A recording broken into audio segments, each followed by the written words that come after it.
Selamat malam buat kita semua. Perkenalkan, nama saya Alusius Binsar Surwati, NIM 20046037, Prodi Pendidikan Sejarah, mata kuliah Administrasi dan Supervisi Pendidikan, Universitas Negeri Padang. Di sini saya akan membahas tentang administrasi kurikulum, yaitu pengertian. Secara etimologi, kurikulum terbagi menjadi dua kata yang berasal dari bahasa Yunani, yaitu kurir yang berarti pelari dan kural yang berarti tempat berpacu. Jadi, istilah kurikulum berasal dari dunia olahraga yang pada zaman Romawi kuno di Yunani, yang mengandung pengertian suatu jarak yang ditempuh oleh pelari dari garis start sampai garis finish. Dalam perkembangan selanjutnya istilah kurikulum dipakai dalam dunia pendidikan dan pengajaran, yang dalam konteks kurikulum dapat diartikan secara sempit dan luas. Dalam pengertian sempit, kurikulum diartikan sebagai sejumlah mata pelajaran yang diberikan di sekolah.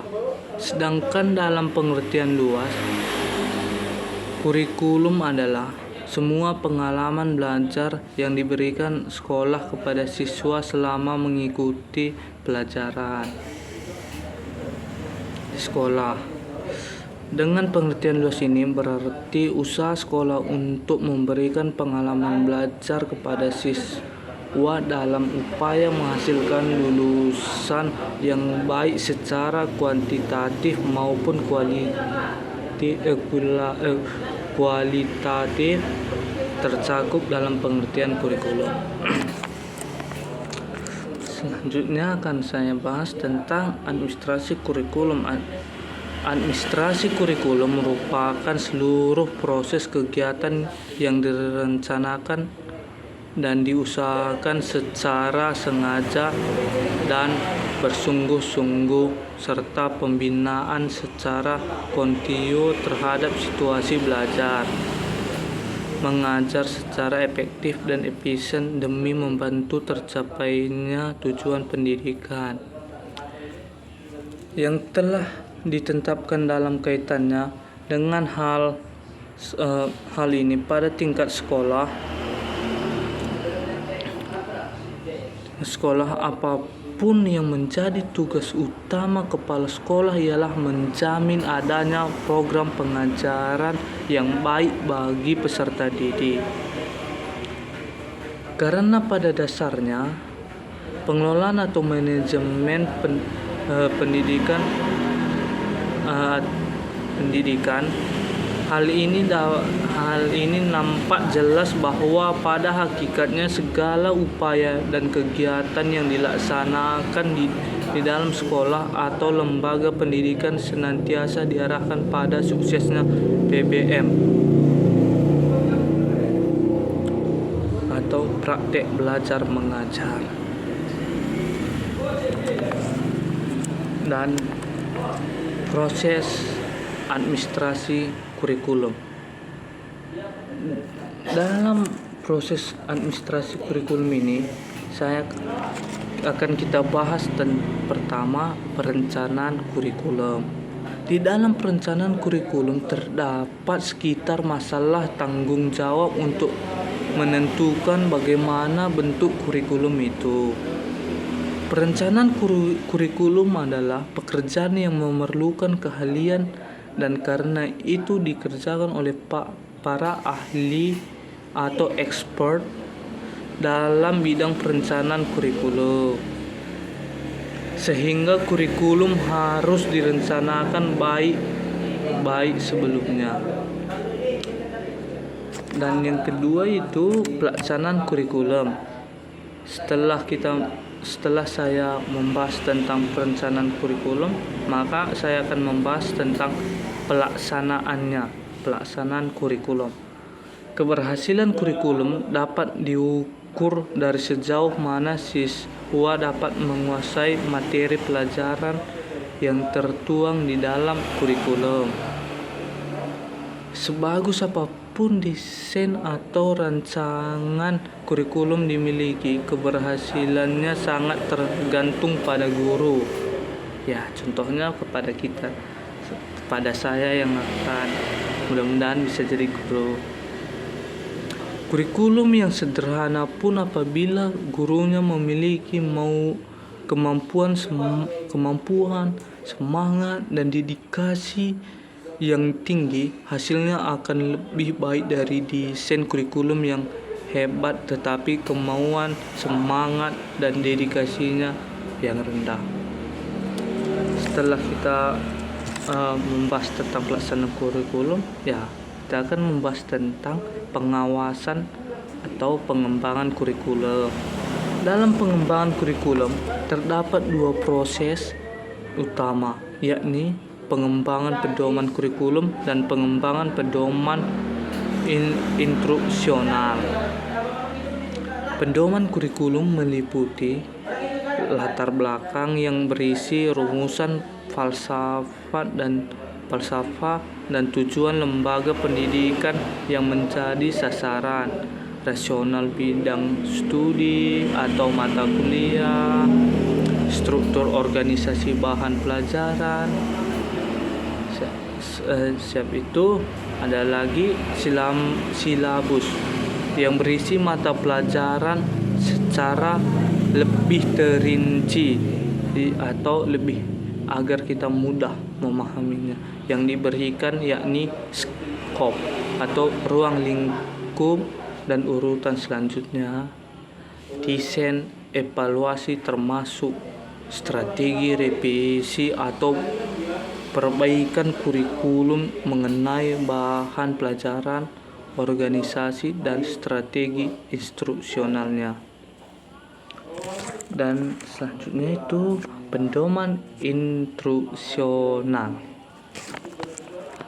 Ya, di sini pedoman instruksional diperoleh atau usaha pengajar untuk menguraikan isi pedoman kurikulum agar lebih spesifik, sehingga lebih mudah untuk mempersiapkannya sebagai pelajaran dalam kelas. Dengan demikian, apa yang diajarkan benar-benar bersumber dari pedoman kurikulum.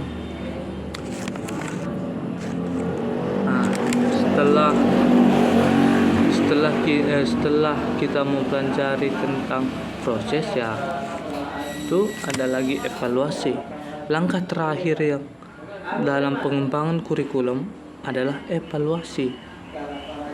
Evaluasi adalah proses yang berkelanjutan di mana data yang terkumpul dan dibuat dipertimbangkan untuk tujuan memperbaiki sistem.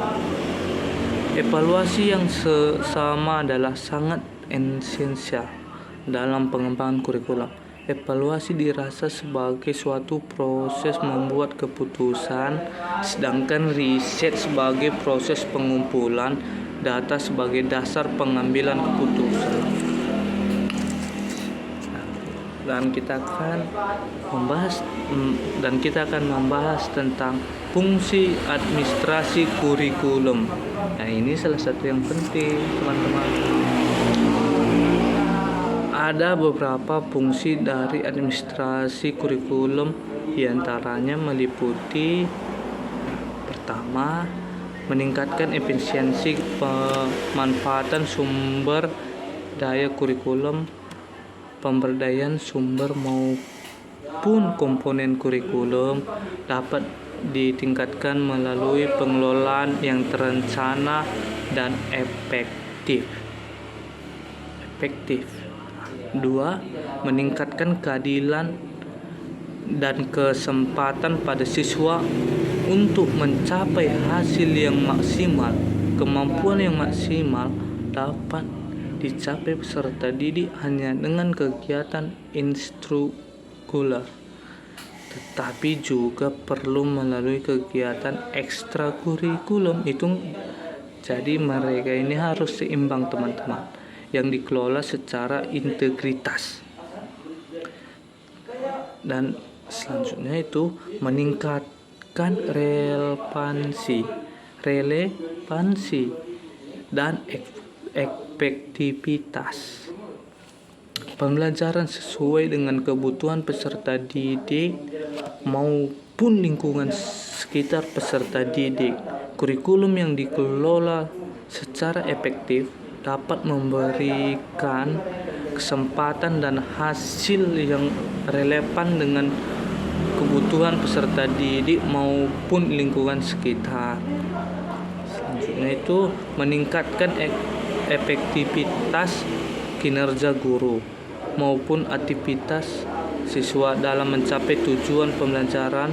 Pengelolaan kurikulum yang profesional, efektif, dan terpadu dapat memberikan motivasi pada kinerja guru maupun aktivasi belajar siswa. Setelah fungsi kita akan membahas tentang peran guru dalam administrasi pendidikan. Kan nggak mungkin kita hanya membahas tentang siswa aja. Pasti guru juga kan terus.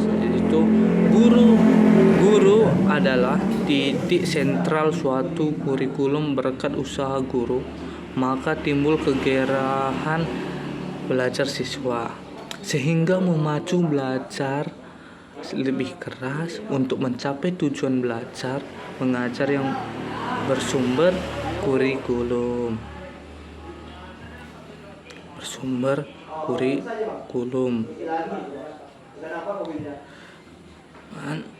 Untuk itu, guru perlu memiliki keterampilan belajar mengajar. Di dalam pelaksanaan kurikulum, tugas guru adalah mengkaji kurikulum tersebut melalui kegiatan persorangan atau kelompok. Dengan demikian pun, guru dan kepala sekolah memahami kurikulum tersebut sebelum dilaksanakan dan diproses pengembangan kurikulum. Peran guru lebih banyak dalam tataran kelas. Ingat, guru memiliki peran yang lebih banyak dalam tataran kelas. Terima kasih. Di sini saya telah siap membahas tentang administrasi kurikulum ya. Mohon maaf bila ada kesalahan kata maupun tingkah saya. Mohon maaf. Sekian dari saya. Terima kasih. Selamat malam.